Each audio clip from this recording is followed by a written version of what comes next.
Iniciamos la grabación, entonces iniciamos el espacio de acompañamiento tutorial. La idea es que ustedes le saquen fotografías a este espacio y la compartan en el foro de trabajo colaborativo, porque cuando ustedes sacan la fotografía, yo podré retroalimentarlos, dar a conocer de que estuvieron en el proceso de acompañamiento tutorial con el tutor y dar a conocer sus productos y yo poderlos retroalimentarlos en el foro de trabajo colaborativo. Iniciemos con algo muy elemental. Como tutor siempre pregunto, ¿sí? Acerca de las dudas que tengan sobre la actividad de emprender. ¿Qué dudas tienen? Los escucho.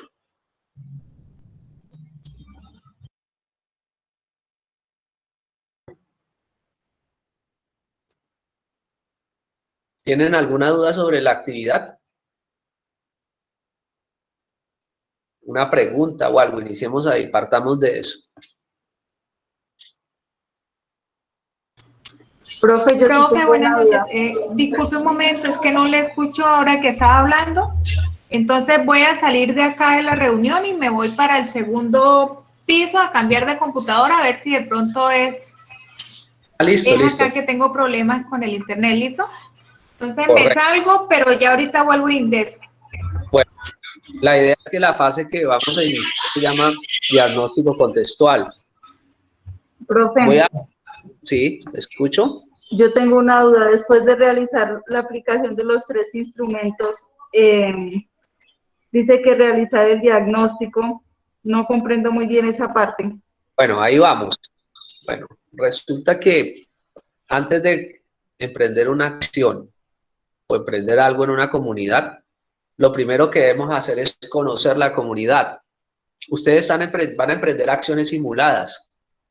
Sin embargo, como digamos la temática a emprender se llama diagnóstico contextual, una de las maneras de conocer la comunidad es haciendo un diagnóstico. Antes de hacer un proceso de intervención o una acción, lo primero que se hace es un diagnóstico contextual. Les pregunto, para ustedes, ¿qué será un diagnóstico contextual?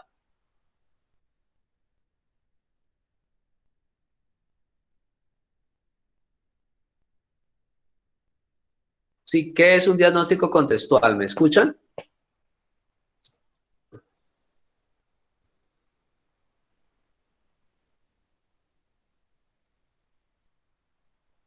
¿Me están escuchando? ¿Me confirman, por favor?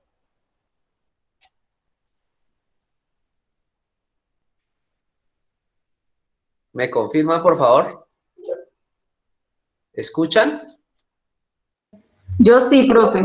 Ok, ¿qué será un diagnóstico contextual? ¿Solamente somos 3 participantes? ¿Se salieron los demás?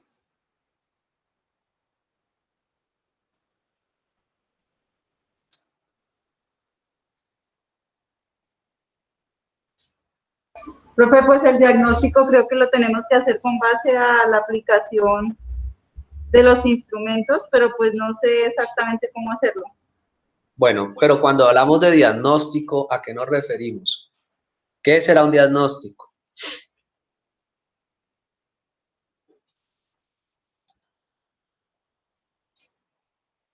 Es como la información que recolectamos acerca de la problemática de la comunidad. Es la información que recolectamos acerca de la comunidad. Como bien les decía, antes de hacer un proceso de acción o una intervención, hay que conocer. El diagnóstico permite conocer de manera contextual el territorio. ¿Y cuál es la forma de conocerlo? A través de un diagnóstico, pero vamos a entender de que existen diversos tipos de diagnóstico.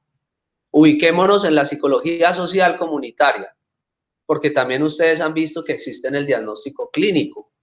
¿Cuál será la diferencia entre el diagnóstico clínico y el diagnóstico social comunitario?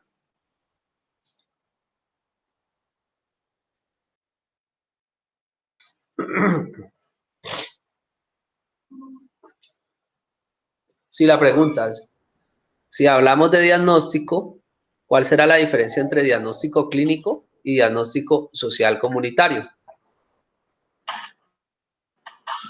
¿Cuál crees que sea la diferencia? Que el diagnóstico clínico se realiza solo en una persona Muy bien, es y el tipo al comunitario individuo. pues es a un grupo. Y el diagnóstico social comunitario viene dirigido a un grupo. ¿Cuál será esa otra diferencia que entre el diagnóstico clínico y el diagnóstico social comunitario? Antes, digamos, de silenciar los micrófonos. Laura, ¿me escuchas? Silenciar el micrófono y cuando vayan a participar levantan la mano o participan, pero permitimos ahí la comunicación. Aló, aló, aló. Muy bien, Laura. Bueno, entonces estábamos hablando de la diferencia entre el diagnóstico clínico y el diagnóstico social comunitario.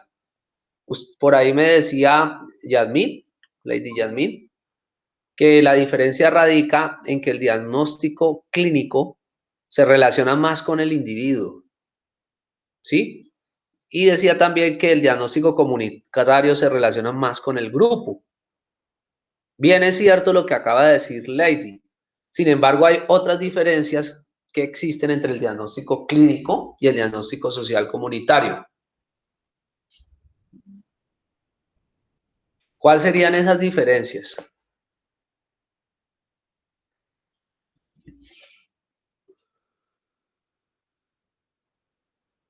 A ver, levanten la mano, participen. El diagnóstico clínico se hace en base a una enfermedad psicológica y el diagnóstico comunitario a una problemática social o a una necesidad de la comunidad. Muy bien, el diagnóstico clínico se basa en una enfermedad, en el síntoma, ¿sí o no? En el síntoma. Mientras que el diagnóstico social comunitario no acoge el síntoma ni la parte individual, sino acoge aquellos elementos que hacen parte de la cotidianidad, de las vivencias de un grupo o de una comunidad. Entendida comunidad como ese grupo en el cual en un territorio prácticamente existe un grupo de personas que se identifican tanto culturalmente como en su propia manera de vivir, en su cotidianidad. Eso es comunidad. Entonces, el diagnóstico clínico se sitúa en el síntoma, mientras que el comunitario no. ¿Por qué? ¿Qué pasaría ahí? ¿Cuál será la razón para que no se sitúe en el síntoma y el comunitario haga, digamos, otro tipo de diagnóstico? ¿Cuál creen que sea la razón? A ver, los escucho.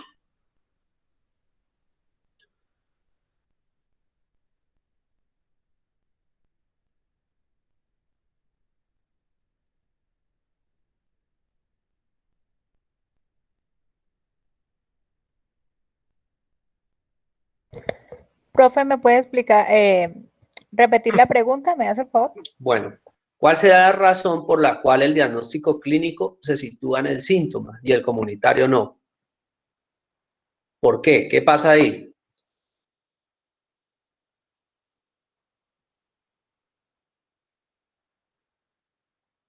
Bueno, porque el comunitario pues comprende son las necesidades propias de la necesidad, engloba todo, ¿no? Correcto. Toda la comunidad. La comunidad es un grupo y cada comunidad tiene necesidades, ¿no? Tiene problemas, ¿sí? Que le repercuten a toda la comunidad porque hay sujetos que se identifican dentro de la misma comunidad. ¿Bien? Bueno, entonces ahí ya vemos la diferenciación entre el diagnóstico clínico y el comunitario. Otra cosa que yo quiero darles a entender es que deben ubicarse en el contexto de abordaje y en el ámbito en el cual ustedes están. Recuerden que ustedes están en el contexto social comunitario, no están ni en el clínico, no están ni en el organizacional, no están ni en el contexto familiar, no están ni en el contexto jurídico. Entonces, las acciones deben estar vinculadas en el contexto social comunitario. Bien, no quiero ver trabajos que estén basados con la psicología organizacional, ni con la psicología clínica, basados, digamos, en la conducta de los individuos, en la manera como se comportan. ¿Por qué? Porque los modelos de la psicología social comunitaria, la manera de abordar es muy diferente a la parte clínica y es muy diferente a la parte organizacional, es muy diferente a la parte familiar, al contexto familiar, y es muy diferente a cualquiera de estos contextos. Bien, entonces, no caer en esas apreciaciones de, digamos, ustedes traen un trabajo por ahí de la psicología familiar o de acción familiar y lo ponen y lo aplican acá, porque no les va a servir, porque el contexto es diferente, ¿bien? Si traen un trabajo, digamos, de la acción comunitaria organizacional, esto no les sirve. ¿Por qué? Porque vamos a trabajar comunidad. Y es otro contexto muy diferente, ¿bien? ¿Hasta ahí queda claro? Sí, señor. Espérenme un segundo.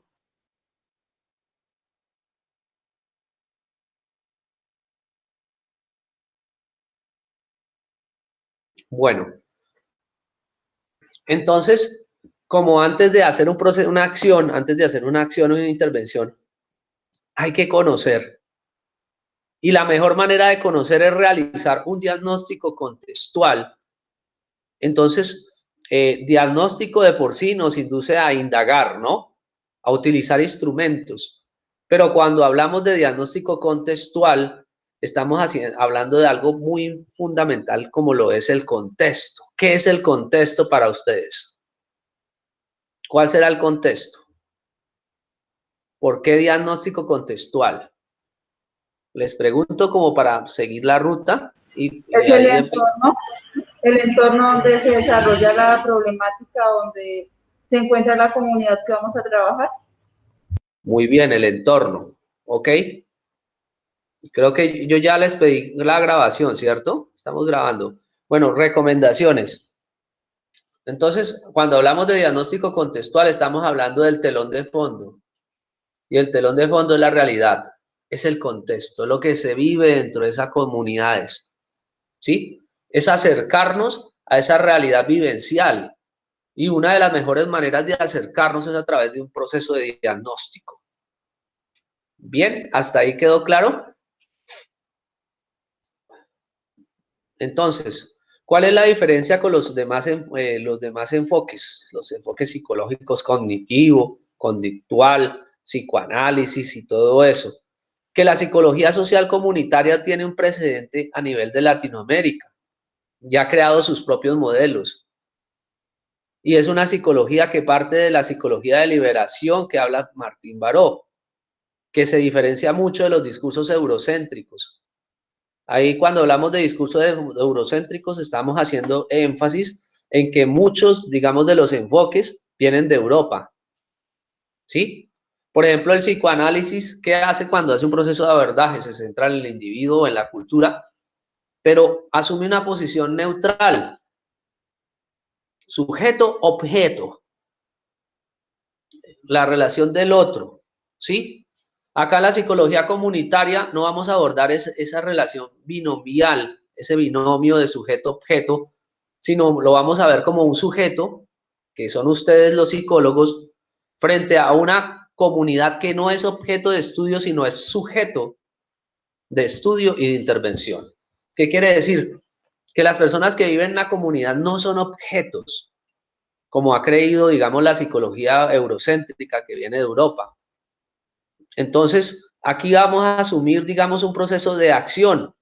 Y cuando decimos que hay acción, la posición ontológica del sujeto no es una posición, digamos, de distanciamiento frente a la realidad, sino que se acerca mucho a la realidad. Es decir, se convierte en actor, en sujeto sobre una realidad no objeto de estudio, sino una realidad en el cual quienes viven también son sujetos, no son objetos, como lo creían los demás objetos, como lo creían los demás enfoques. Bien, ¿hasta ahí han entendido algo o tienen preguntas?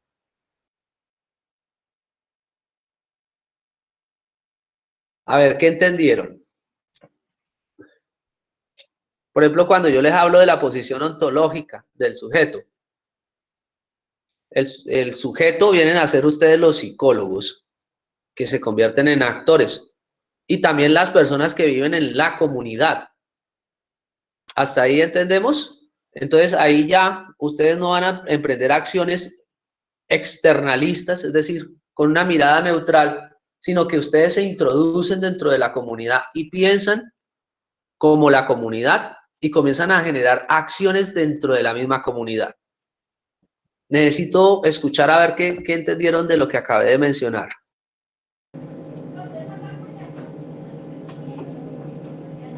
Que lo que tenemos que realizar es un trabajo en equipo con la comunidad. Buenas noches, doctor. ¿Escuchó? Pues como usted lo articulaba con la psicología de Martín Baru, como psicólogos somos sujetos que vamos a intervenir otros sujetos, pero con la intención de ayudar, de no ignorar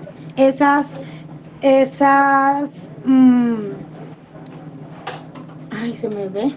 O sea, como sujetos vamos a intervenir la comunidad y no vamos a ignorar la problemática, no, vamos a ser parte de ella para conocerla más y ayudarla a solucionar. ¿Qué pasaba con las otras psicologías? Van, miran, pero no intervienen, no les importa. Bien. De cierta manera, incluirse, ayudar. Muy bien. Entonces la posición es de sujeto, un sujeto reflexivo, un sujeto dinámico, sí, como lo quieran llamar, la función de la categoría del sujeto, pero aquí ya estaríamos hablando de actores y que las comunidades son sujetos. Bueno, entonces partamos de ese principio. ¿Qué pasaría con un psicólogo psicoanalista? Asume una posición neutral, reflexiva y no va para allá más.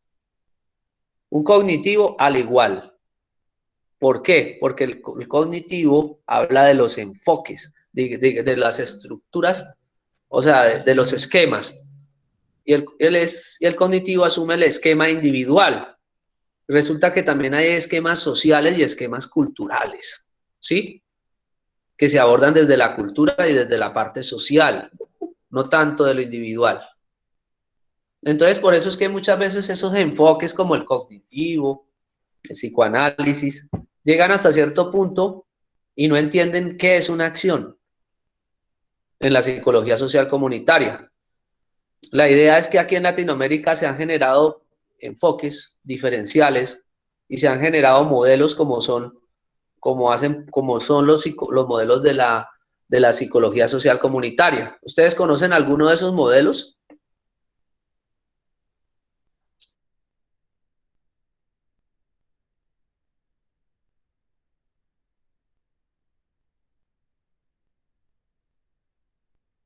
¿Conocen cuáles son los modelos de la psicología social comunitaria?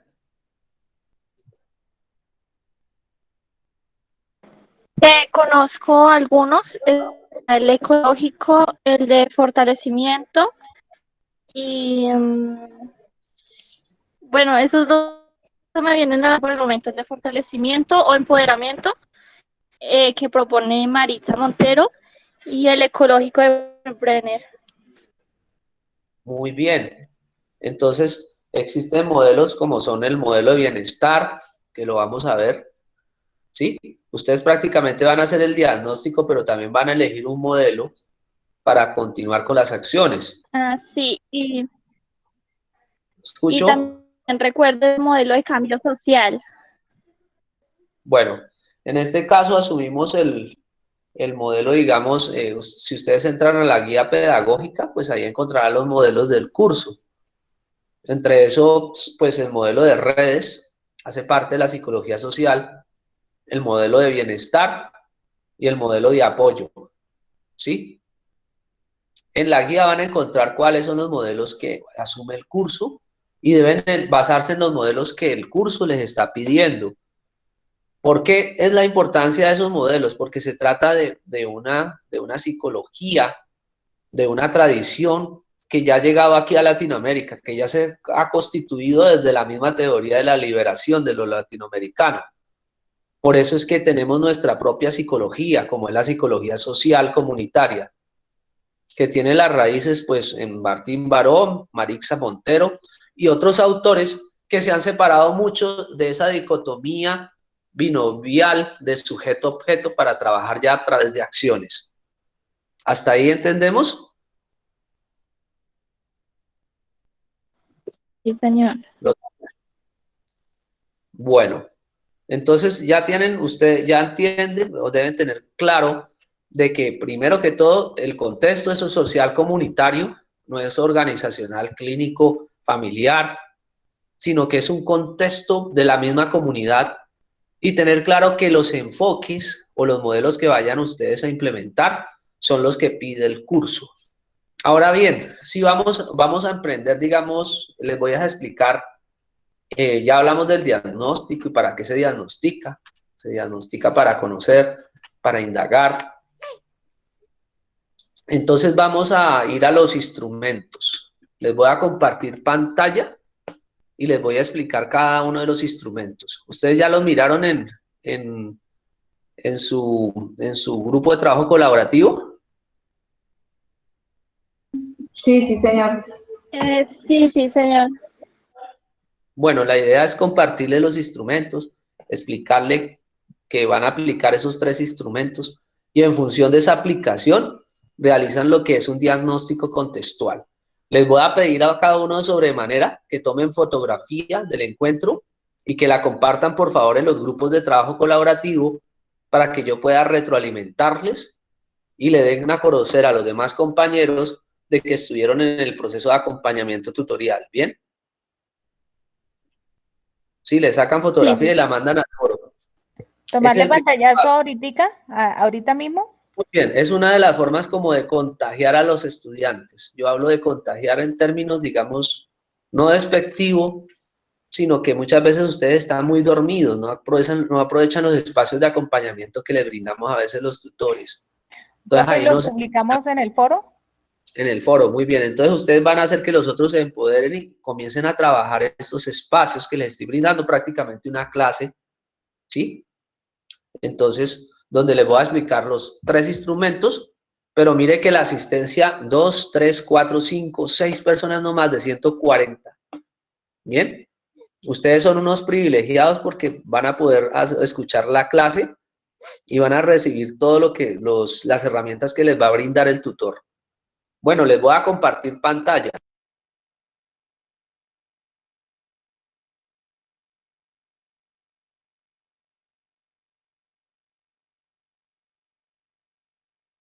Ustedes me dicen si ven la pantalla, ¿bien? No, profe, todavía no. No, todavía no ha salido.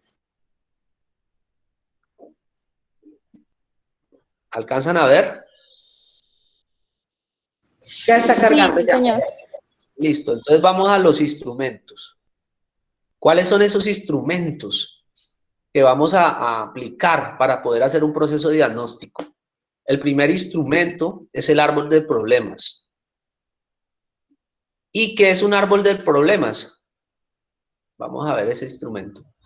Bueno, el árbol del problema se divide en tres partes. La primera es el centro, el tallo. Ahí en ese tallo, ustedes prácticamente van a hablar acerca de el problema. ¿Sí? El tronco representa el problema principal. ¿Por qué lo colocamos en la mitad? Porque es el que genera todo. ¿Sí me escuchan? ¿Me confirman? Sí, señor. Sí, Bueno, profe, van a pensar en su comunidad y van a tratar de hacer de cuenta, porque las acciones son simuladas, de que ustedes indagaron sobre el problema y que tienen a la comunidad y que están aplicando el árbol de problemas. Entonces, en la mitad van a colocar el problema de la comunidad, en el tallo. En las raíces van a colocar las causas del problema. Entonces, en la parte de arriba, las hojas, van a colocar los efectos y las consecuencias. Como a mí me gusta hacer una clase dinámica, quiero que ustedes participen y me van a dar un ejemplo, alguna de ustedes participe y me dé un ejemplo de su comunidad. ¿Dónde colocaría el problema? ¿Qué harían las raíces y qué haría también en las ramas? A ver, por favor, las escucho. Profe, pues yo ya hice esa actividad, no sé si me quedaría bien o no, la compartí en el foro, entonces ya la compartí. Mi comunidad es sobre las mujeres cabeza de familia víctimas del conflicto armado, entonces en el tallo, que es el problema, yo coloqué la falta de oportunidades para que estas personas se reintegren a la sociedad nuevamente. Bueno, pregunta, ¿falta de oportunidades es realmente el problema? ¿O estás hablando de una, digamos, o de una raíz, ¿no? O una causa? Tratemos como de ubicar, hagámoslo. Yo soy profesor, un docente de perfil social construccionista. Yo consigo que la realidad se construye entre varios y el conocimiento también. Exactamente, puse eso en el problema. Dificultades para adaptarse a las nuevas condiciones de vida. Eso fue lo que puse en el tallo, pues que es el problema. Ok, entonces, dificultades para adaptarse o para generar un proyecto de vida y adaptarse, o ¿cómo lo colocarías? Pues lo coloqué así, dificultades para adaptarse a las nuevas condiciones de vida. Ok, listo, lo colocarías ahí en el centro. Dificultad para adaptarse a las nuevas condiciones de vida. Y esa dificultad, ¿a qué acoge? ¿Qué rompe? Pues las causas de eso las coloqué en la raíz y lo que coloqué 3. La primera fue la falta de capacitación para que puedan desempeñar una actividad económica. La segunda, falta de apoyo psicosocial. Y la tercera, falta de empleo digno. Ok, entonces ahí estaríamos más ligados como al proyecto de vida, ¿no? ¿No crees? Capacidad de mejorar su proyecto de vida. ¿Sí? Sí, pues yo lo tomé desde el punto de vista de que pues esta comunidad vienen desplazados desde las zonas rurales y pues llegan acá a la ciudad y les queda complicado los cambios a los que se ven expuestos. Ok, entonces eso agrégale proyecto de vida, eso que acabas de decir. Capacidad de adaptarse para generar un nuevo proyecto de vida. Eso sería el problema, ¿cierto? Muy bien. ¿Y me hablas, por favor, de las raíces, nuevamente? Las raíces es falta de capacitación para que puedan desempeñar una actividad económica. Pues generalmente en el campo las personas se dedican a la agricultura, de pronto a la ganadería, y pues acá en la ciudad deben saber un arte, digámoslo así, para poder generar pues sus ingresos, pero pues necesitan la capacidad para eso, porque todos tienen pues muchos talentos, pero no, ni siquiera los han descubierto. Bueno, más allá de capacitación, para no quedar en términos tan asistencialistas, ¿podríamos darle otro concepto a eso? ¿Una orientación o algo más? Porque es que el asistencialismo consiste en ello, ¿no? Que las personas reciban capacitación, que les hagan talleres. Pero mi pregunta es, ¿será que las personas no están capacitadas? Pues yo ¿Habrá diría una ignorancia total?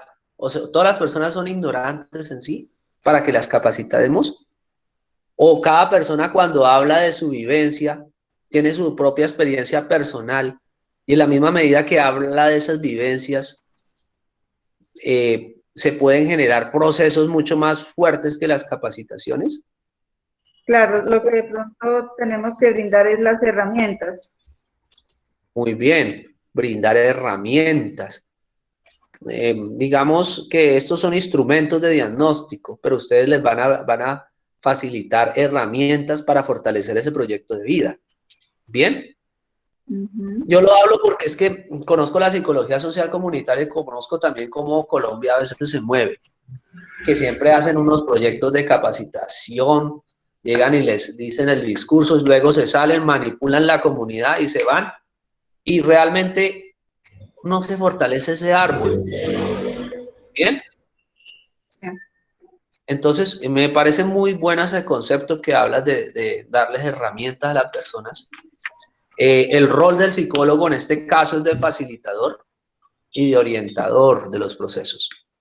Muy diferente a cuando, o si llegara, digamos, un psicólogo desde una posición externalista, ¿sí? Es decir, a mirar por fuera, neutral, como un experto, a imponer a las comunidades. Yo veo las comunidades de maneras diferentes. No hay ignorancia, no hay analfabeta alfa y omega. No, las personas tienen un conocimiento práctico, ¿sí? Y lo que hay que es potenciarlas. ¿Bien? Hay que brindarles herramientas para que puedan explotar sus capacidades y usarlas para generar bienestar propio y de sus familias. Muy bien. En la parte de arriba, ¿qué colocarías? En la parte de arriba, que son pues, las consecuencias, lo que coloqué fue... ¿Te escucho? Elevar el índice de pobreza, maltrato físico y sexual, menores vulnerables a vandalismo y drogadicción, invasión al espacio público, trastornos mentales, aumento del índice de la población sin educación y aumento de vendedores ambulantes. Ok, ¿por qué vendedores ambulantes? Porque cuando las personas no tienen las herramientas o la oportunidad de tener un empleo formal, pues lo más común es que hacen eso, buscar como en las ventas ambulantes la manera de generar un ingreso, así sea día a día, en cambio de, pues, de quedarse sin hacer nada. O sea que se trabaja en el día a día y esas personas fueron las más perjudicadas en la pandemia, ¿no? Sí, exacto. Porque tienen que salir. Bueno, hay que tener en cuenta de que si se fortalece un proyecto de vida, se está trabajando con seres humanos, no con objetos, ¿sí? Y que nadie es ignorante. El campesino más grande tiene conocimiento, sino que hay que saberlo potenciar y hay que saber lo que salga. Por eso es que muchas veces con esa cuestión de las capacitaciones, talleres y todo eso, caemos en el asistencialismo. ¿Sí me va a entender? Sí, se hace la capacitación, pero se queda ahí como claro, en palabras, digamos de esa manera. Entonces, por ejemplo, hacen una concientización. Llegan y hacen la concientización y se les va por un oído. Por eso es que existen dos conceptos, concienciación y concientización. La diferencia es que uno viene de Europa y otro de Latinoamérica. El de Europa, paradójicamente, de concienciación es mucho más profundo. El de la teoría de la liberación, pues a veces cuando lo aplicaron acá, se concientizaba, pero se les salía por un oído y lo hacían por hacer. Concienciar es que la persona internalice. Yo digo que emplear el concepto más que concientización, el de concienciar. Internalice los procesos. ¿Sí? Yo no empleo el de concientización porque sé que cuando abordo una comunidad, entro y salgo y no le produzco cambios. Pero cuando hago un proceso de que las personas de manera cognitiva, porque hay una cognición social, ¿sí? No es solamente individual, como hablan algunos cognitivos, que la condición es individual, no, es como Moscovici habla de la cognición social, ¿sí? Entonces, las personas salen, internalizan los procesos y ahí hay proceso de concienciación. Muy bien, entonces por ahora, ¿entendieron el árbol de problemas? Sí. Sí, señor. Bueno, vamos a pasar a otro instrumento. Y es el que más me gusta. ¿Por qué? Porque es el llamado mapeo de actores, el mapa parlante. ¿Qué es un mapa parlante? Es un mapa que habla. ¿Y quiénes hablan? Las comunidades. ¿Por qué habla el mapa? Porque simplemente cuando lo vamos a aplicar de manera física, lo hacemos bajo una técnica específica que hacemos que la comunidad empiece a ubicarse en el territorio y a ubicar los principales espacios de su territorio y a hablar sobre aquellos espacios.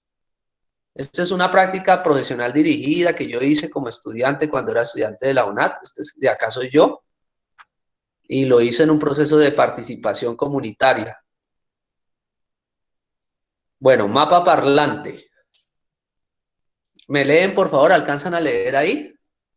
Sí, ¿Alguien que señor. Señor, Listo.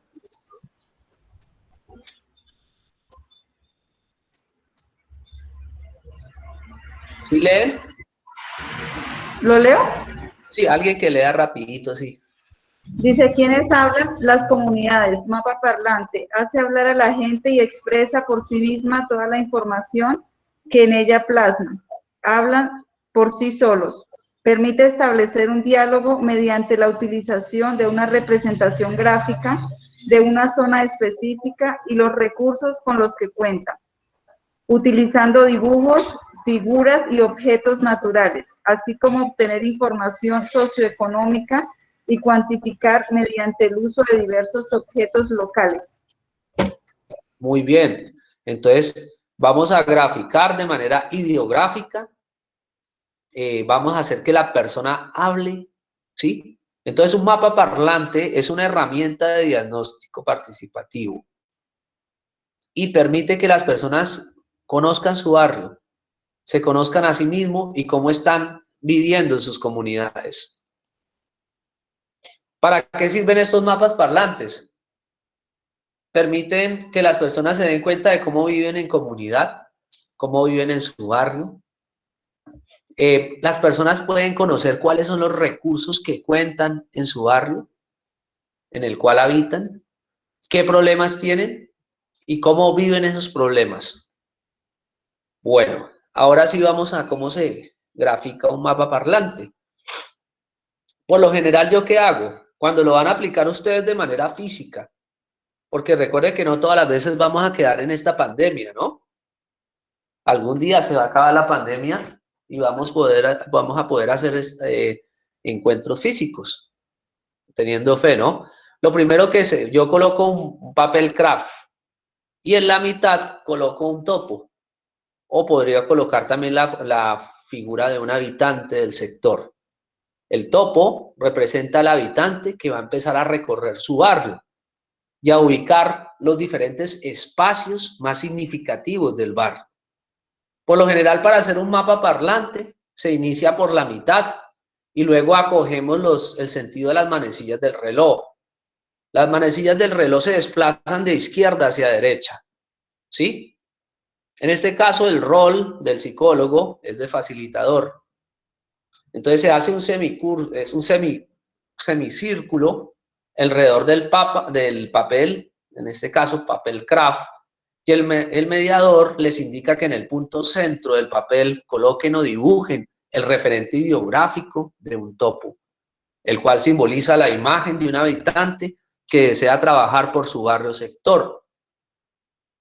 Segundo paso, primero se sitúan en el centro, luego como segundo paso, el facilitador enfatiza a los participantes que el topo representa al habitante que se preocupa por su barrio, que empieza a ubicar las diferentes. Oiga muy bien, en este caso yo hablo de algo que se denomina las llamadas topofilias y topofobias, o lugares que a veces están vacíos dentro del barrio. Les explico qué es una topofilia y qué es una topofobia. Empecemos con la palabra topofobia. Son los lugares, digamos, que las personas odian dentro de su barrio. Digamos que yo vivo cerca de un cementerio y cuando paso por el cementerio me da miedo. Entonces eso puede llamarse topofobia. O bien, o me da miedo de los muertos o de los vivos que viven cerca y que me pueden robar. ¿Sí me va a entender? Entonces, esa topofobia está relacionada con las zonas de riesgo social. Los lugares que tememos, que nos da miedo. A veces las topofobias en los barrios pueden ser las cantinas.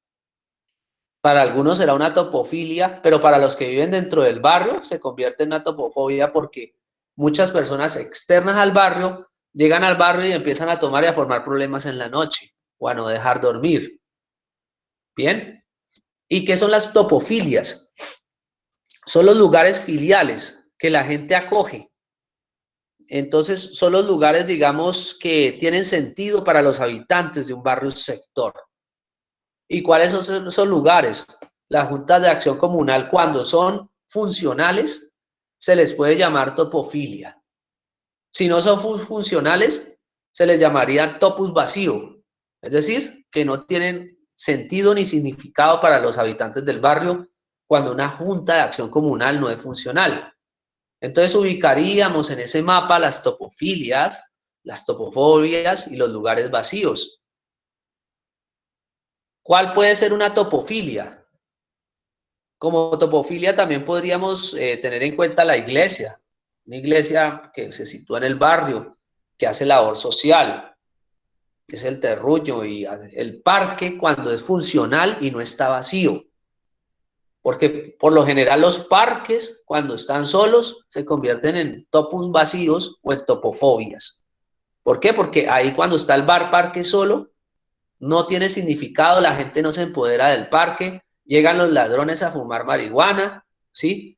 O un espacio vacío hace que llegue la delincuencia. ¿Hasta ahí entienden que es una topofilia, topofobia? Sí, sí, señor, claro. Tutor, yo le hago una pregunta. En mi caso, por lo menos en mi barrio, hay muchos lugares de esparcimiento y hay unas canchas. Se utilizan mucho, ahí los niños entrenan básquet con profesor, pero los jueves y los viernes algunos jóvenes los han cogido para ellos hacer reuniones y jugar a darse guantazos, pero allí realizan el consumo de alucinógenos. Entonces, el parque, o sea, esa zona tiene topofilia porque nosotros la utilizamos, pero los jueves o los viernes nos pasa lo de la fobia porque no es que no nos dé miedo porque los muchachos no nos hacen nada, pero no nos gusta llevar los niños ni pasar por allá porque huele horrible a marihuana. Bueno, lo que ocurre es esto, es que cuando están los espacios, hay a veces luchas de intereses.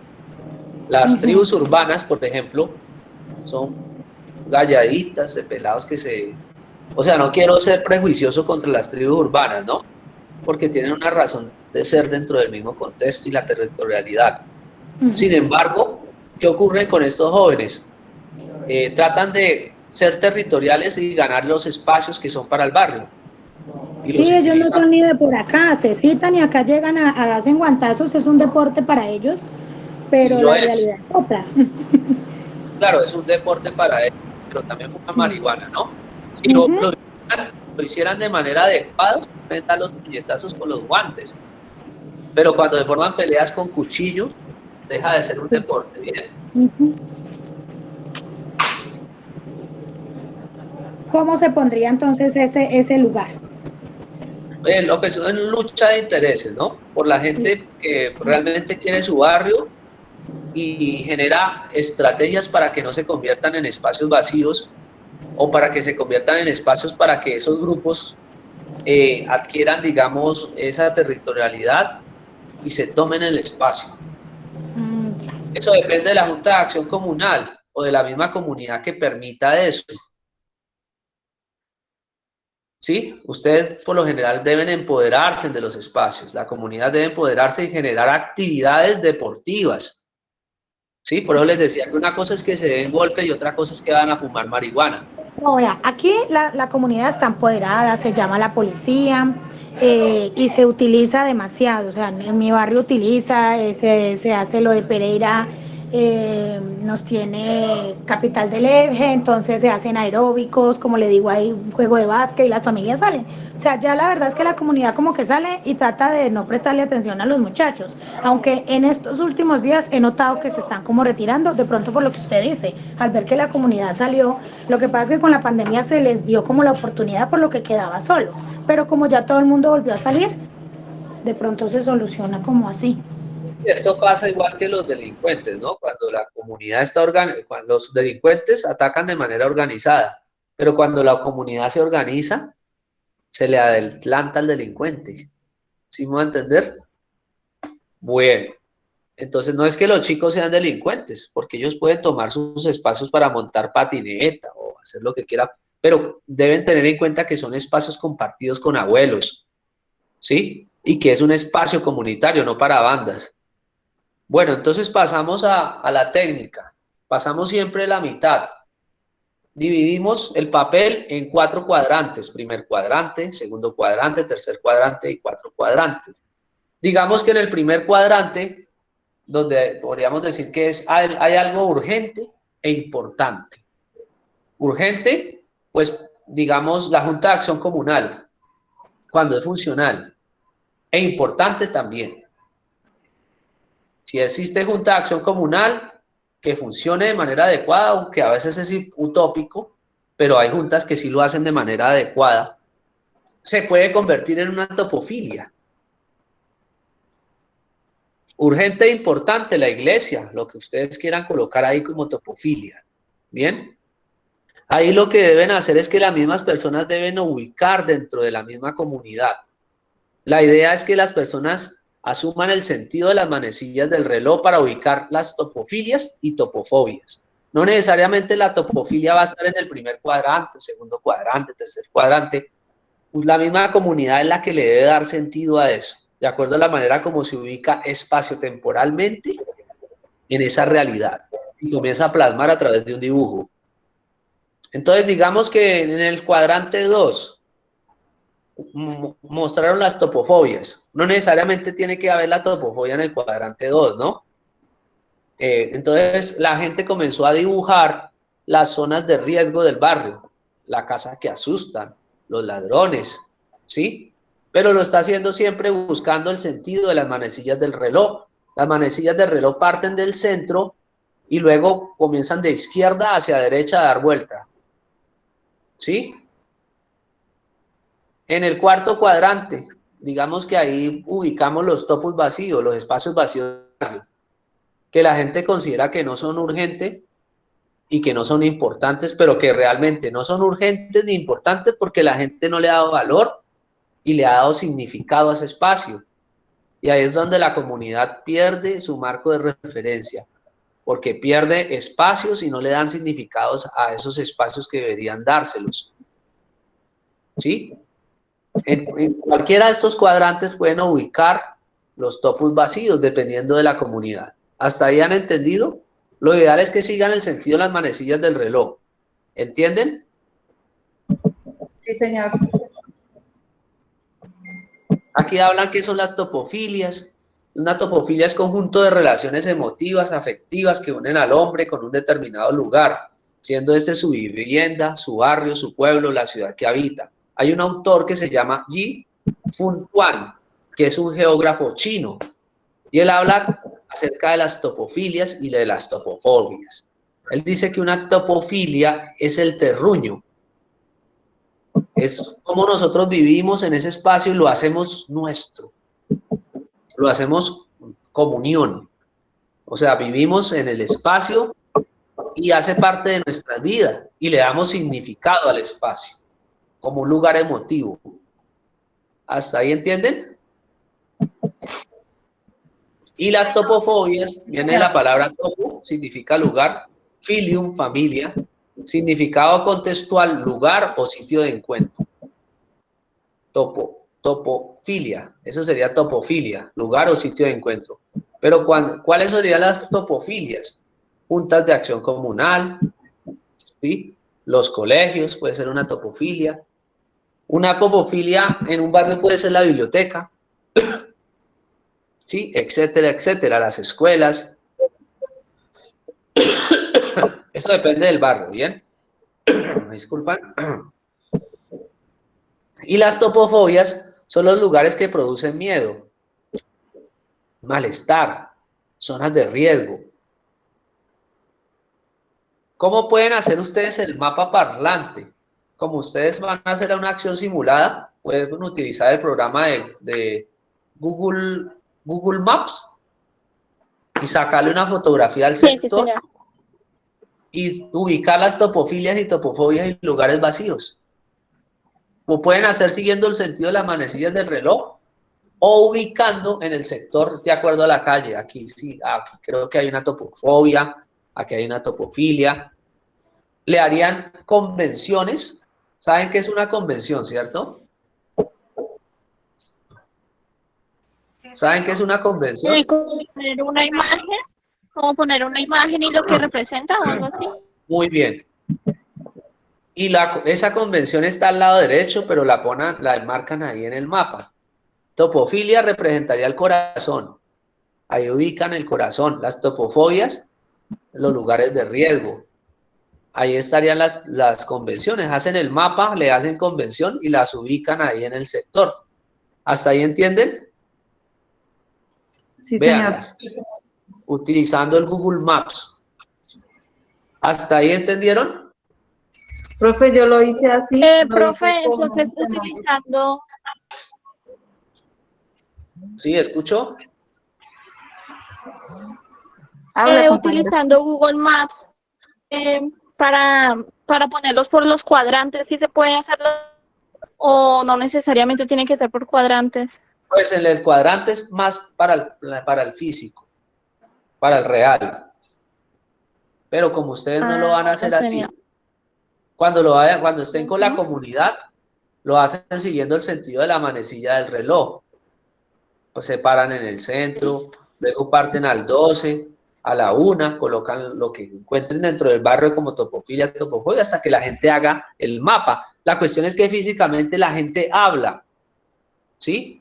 Y hay un elemento analógico, porque las personas comienzan a analizar su barrio. Pero estamos hablando de que hay entre la cartografía social algo que se llama del paso de lo analógico hacia lo digital. Y estamos ahorita en lo digital por la cuestión de la pandemia. Lo analógico es cuando hacemos el mapa físico y las personas hablan sobre su territorio. Aquí en lo digital ustedes lo ubican así, pero van a hacer de cuenta que la comunidad habló. Por eso es mapa parlante. ¿Hasta ahí entienden? Sí, señor. Gracias. Sí. Bueno, entonces vamos con este otro. El mapeo de actores. Porque tengo solamente media hora porque ahorita sigue otra reunión. ¿Les ha gustado la clase? Sí, pero mucho. Bastante. Fíjense, de las cosas que ustedes se pierden como estudiantes, les está pasando igual que las comunidades. La gente hacen una reunión en una junta de acción comunal y la gente no viene. Ustedes son estudiantes, empodérense de su rol, ¿no? Aprovechen los espacios que les brinda los tutores cuando hay tutor que le brinde este tipo de espacios. ¿Bien? Entonces aquí pasa, como estudiantes, ustedes también se tienen que empoderar. No solamente ligarse a un computador y que del computador, no, establezcan relaciones con sus compañeros, establezcan relación con su tutor. ¿Bien? Profe, y además son como clases participativas, es como si estuviéramos en clase y usted nos está dando la explicación y nos está enseñando todo. Yo con gusto, después de cada actividad, cuando termine de calificar, porque la calificación es brava también para nosotros los tutores, yo les hago esta clase. Lo ideal es que participen y que difundan a los otros para que los otros también aprovechen el espacio. Creo que nosotras hoy estamos afortunadas porque cuando hay tantos participantes, pues es más difícil despejar dudas y no, para mí es más fácil. Para mí como tutor es más fácil. ¿Por qué? Porque yo he enseñado a manejar grupos, sé manejar, mediar cuando hay varias personas. Bueno, no es tanto personalizado. ¿Para qué personalizado? Aquí en lo virtual se puede hablar de grupos y que pregunten y que todo eso. Mucho mejor la corrida se pone. ¿Ok? Entonces hablemos de este instrumento que se llama el mapeo de actores. Mapeo de actores sociales. Ustedes tienen ahí un dibujo. Aquí me leen, por favor, me ayuden porque me quedo como difónico. Alguien que lea, por favor. ¿Qué es el mapeo de actores? Es una técnica muy sencilla que permite identificar a todas las personas y organizaciones que pueden ser importantes para la planeación, el diseño y la implementación de la evaluación de un proyecto específico, como puede ser en este caso el reconocimiento de los actores que apoyarán el mejoramiento de la problemática de la comunidad. Hay dos formas de iniciar un mapeo de actores: trabajando sobre el problema o trabajando sobre un proyecto. Cuando se trabaja como un problema, se buscan los actores que den solución al problema y los que están en contra y los que están a favor. Cuando se trabaja por proyecto, pues se trabaja sobre el proyecto para implementarlo en la comunidad. ¿Me leen, por favor? Mapeo de actores. Esta técnica permite asegurar que tenga claro de antemano con quiénes cuenta para apoyar la iniciativa que están promoviendo y con quiénes no, de manera que puedan definir estrategias específicas que les ayuden a garantizar el mayor y mejor apoyo para su propuesta. En un mapa de actores sociales debe señalar a las personas, grupos y organizaciones que pueden afectar o verse afectadas por su propuesta, para luego cualificarlas de acuerdo a las características importantes, como puede ser su poder en la toma de decisiones, su interés en la problemática y posición que podría adoptar respecto a su propuesta. Ok, entonces hay dos formas de abordarlo, por problema o por proyecto. Resulta que cuando a veces lo asumimos por proyecto, a veces hay choque de intereses de quienes están a favor del proyecto o no, cuando le meten política. ¿Sí me van a entender? Por eso es que yo hablo de la psicología política, que es la psicología de la liberación de Martín Baró, en donde nosotros como psicólogos podemos ser políticos, pero no politiqueros. Y la verdadera función de la politiquería es buscar gestión que no esté relacionada con la politiquería propia de nuestro país colombiano, que siempre lleva al choque de intereses. Cuando hacemos nosotros un proyecto, debe estar hecho para la comunidad, en pro de la comunidad, no de otros actores que terminen siendo beneficiados del mismo. ¿Hasta ahí me entienden? Entonces, de ahí es que vienen los choques de intereses.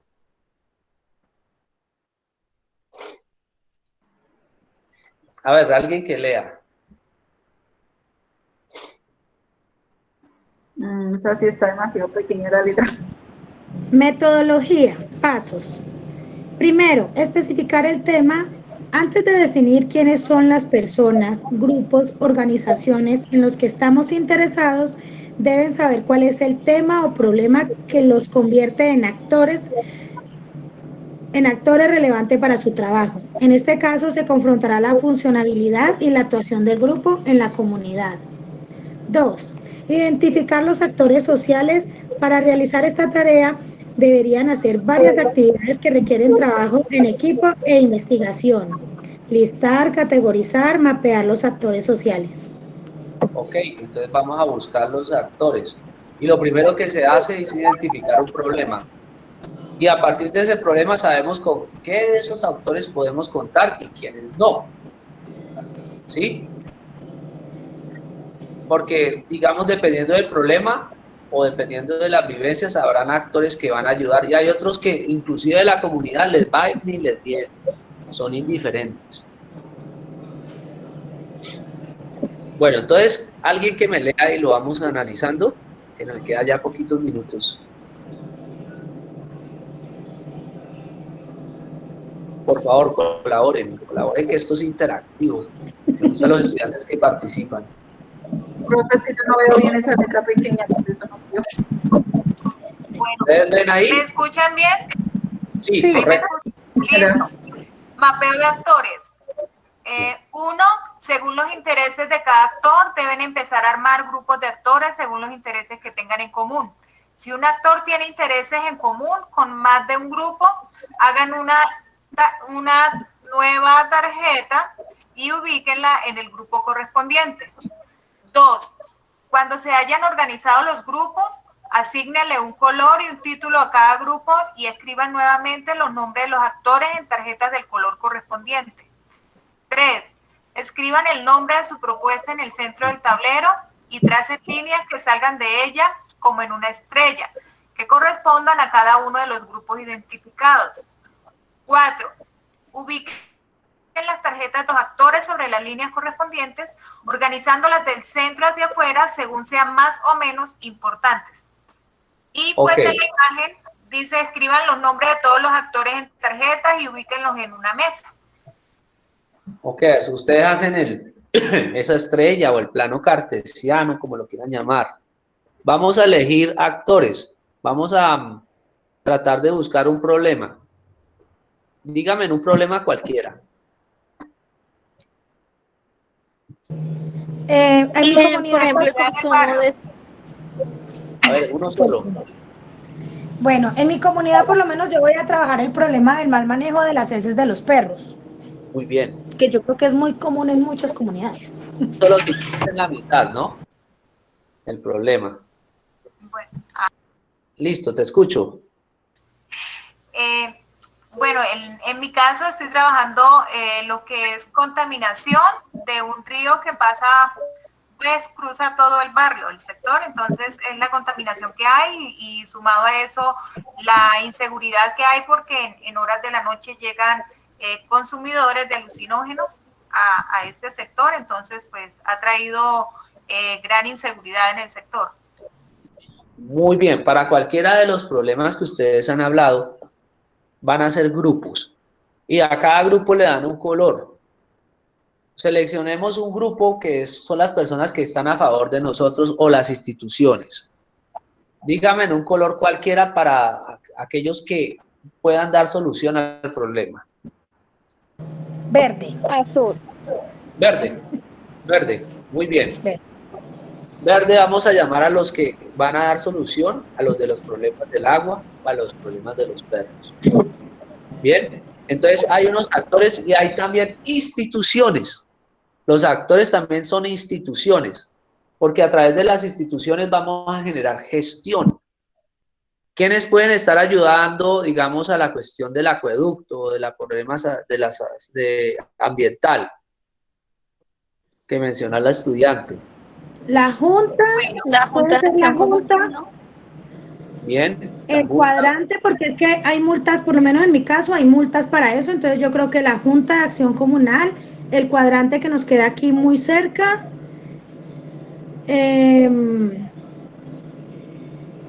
y las personas que están a favor.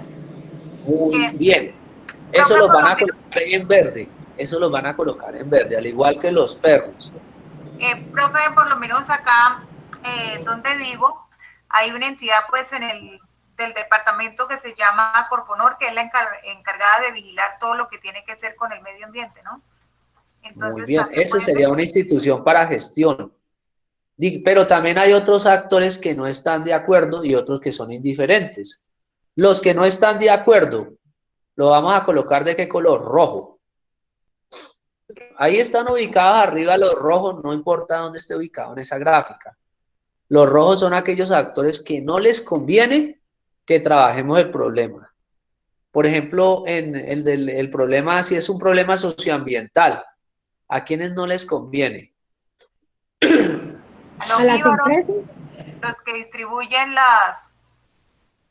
¿Sí? las sustancias alucinógenas. Y Muy pues bien. en el caso pues particular acá en el barrio, es que hay algunos talleres de motos y eso, entonces pues las aguas van como que directamente al río y eso pues está contaminando bastante. Y a ellos no les conviene porque son los que generan la contaminación, ¿sí? Y hay también otro colorcito, esos de rojo los que no les conviene. Digamos que un color gris, a la comunidad que le es indiferente, que ni le va ni le viene. Esos también los vamos a mencionar ahí, le vamos a dar un color. ¿Cuáles serían esos indiferentes?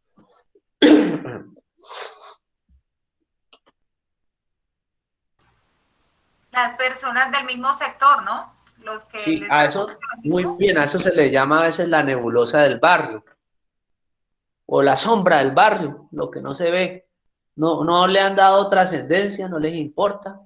Esa es la nebulosa del barrio. ¿Bien? ¿Hasta ahí entienden? Sí, señor. Sí, sí, señor. Sí, sí, señor. Sí. Profe, en mi actividad, yo lo que hice fue, pues hice el listado de los actores sociales, pero pues en mi Sí. problemática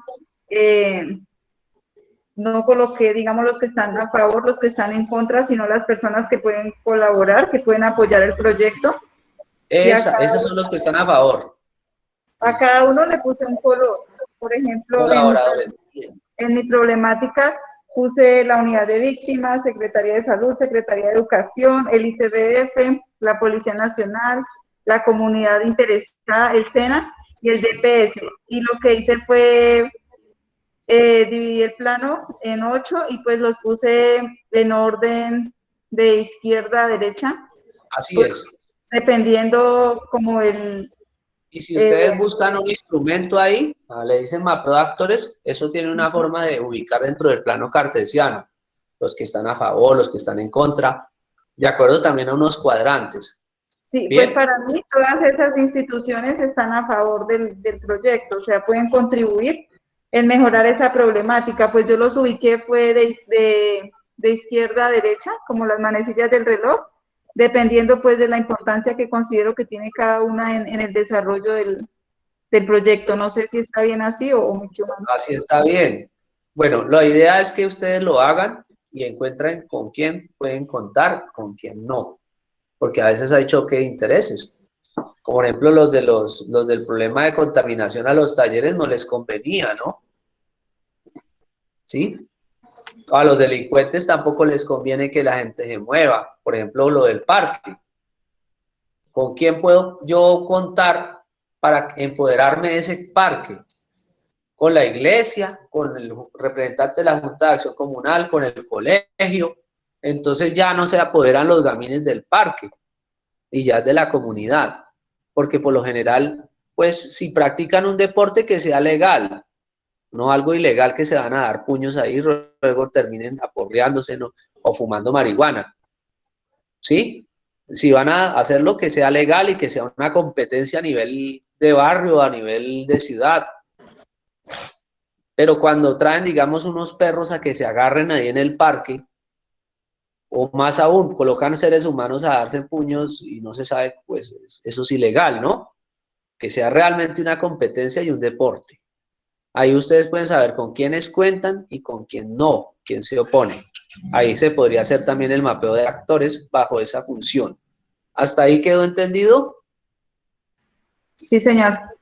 Bueno, ¿qué necesito de parte de ustedes, por favor? Me compartan todo esto, sáquenle fotografías y todo eso. Y pues bien, para iniciar este proceso sería que alguno de ustedes hiciéramos un grupo de WhatsApp o algo, o estén pendientes para estos espacios que yo les comparto a todos a través, digamos, del correo interno, cuando vuelva a ser el momento de acompañamiento. Entonces, por favor, tomen fotografías y mencionen que trabajaron el acompañamiento con el tutor Maximiliano y yo les retroalimento sus trabajos. ¿Bien? Y Profe, me pueden escribir al correo interno o agréguenme al Skype, que mi Skype es Max, anótenlo por favor. Max 999-558.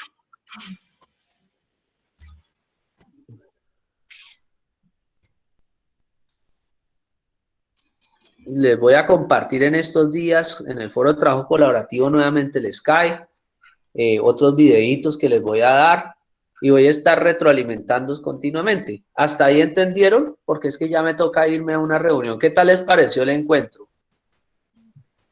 Pues, Todo quedó claro. Entonces van a tener conmigo la posibilidad, hagamos de cuenta que esto fuera una cipa. Si esto se llena de más estudiantes, mucho mejor, para mí mejor la corrida. ¿Por qué? Porque la idea es que se empoderen ustedes, no sean como esos miembros comunitarios que dejan que se les entre el ladrón o que por cuestiones, digamos, de no amar al estudio, de estar ligados a un computador, no hagan relaciones con sus compañeros ni con sus tutores, ¿vale? sí, señor. Bueno, profe, muchas gracias. A mí en lo personal me gustó mucho porque yo había estado hospitalizada 9 días y estuve enferma y se me acumuló muchas actividades y ¿Pero con entregaste estas ese trabajo? con estas en la guía tenía mucho miedo porque lo veía como un trabajo horriblemente grande, pero de la manera que usted nos lo explica, pues ya lo veo muy fácil. Bien, entonces la idea es que tú lograste entregar las actividades.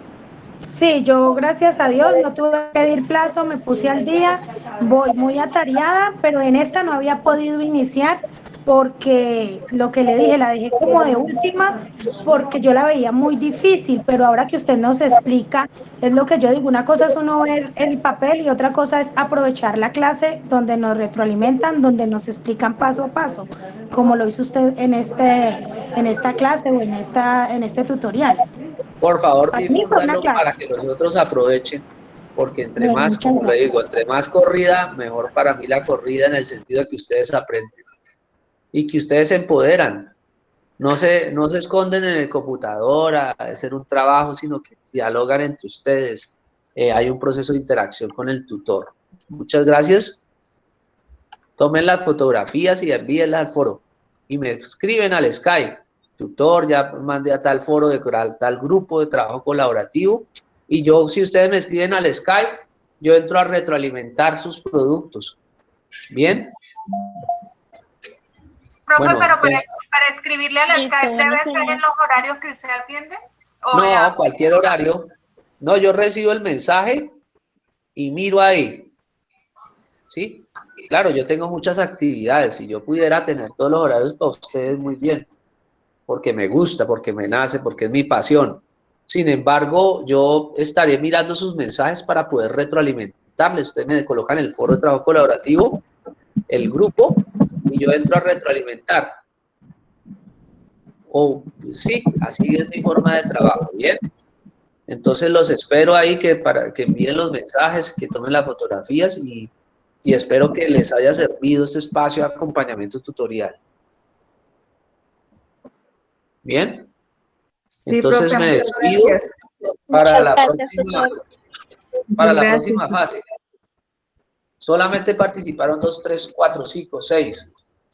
Necesito que se multiplique este grupo. Profe, ¿Bien? pero sí sería importante que cuando vayamos a tener estas reuniones, no sé, como por Skype, enviar el mensaje, porque es que a veces a uno o a mí me pasa que pues me ocupo, no sé. Bueno, Y lo no voy a compartir por el foro de trabajo colaborativo y lo voy a compartir también por el correo electrónico para que por el estén Skype, pendientes. ¿no? Y por el Skype cuando ustedes estén pendientes y me agreguen. Yo sí Porque es que ya he puedo hablado con su merced. compartirles el link de la próxima en el foro de trabajo colaborativo. ¿Bien? Sí, es que a Entonces, veces uno revisa, digamos, ese día uno revisó ese curso y cuando se da cuenta, no, ya pasó. Me ha pasado muchas veces eso. Ay, sí, profe, eso me pasó con la web. La verdad que a mí no me gusta perderme en la web ni nada. Cuando me di cuenta ya había pasado. tranquilos, que yo Es que estaré en el coordinándolo. Skype, si uno está ahí con el computador, pues le aparece el mensaje. Entonces, pues ya que, ya uno se conecta o a crear un grupo, ¿no? De Skype. Sí, yo ya lo tengo ahí, no es sino que me agreguen. Yo participé y me dicen, yo lo creo. Pero la idea es que, digamos, estén mirando los foros, manden la fotografía dentro del foro y esperen mi retroalimentación. Me dejan el mensaje del Skype, profesor, ya retroalimenté. Yo en un tiempo que tenga, entro al foro y les retroalimento. Bien, muchas gracias. Les agradezco por ese compromiso que tienen con su propio proceso de aprendizaje, ¿sí? Y me gusta que sea un compromiso recíproco tanto del tutor como del estudiante, que no sea de distanciamiento, sino de cercanía. ¿Bien? Pues la verdad, estos encuentros son muy productivos. Pienso que despeja uno muchas dudas y aparte son motivacionales porque interactuamos, al menos nos escuchamos la voz y no estamos como todo el tiempo ahí detrás de la pantalla, a solas. Bien. Eso es un punto a favor. ¿Listo?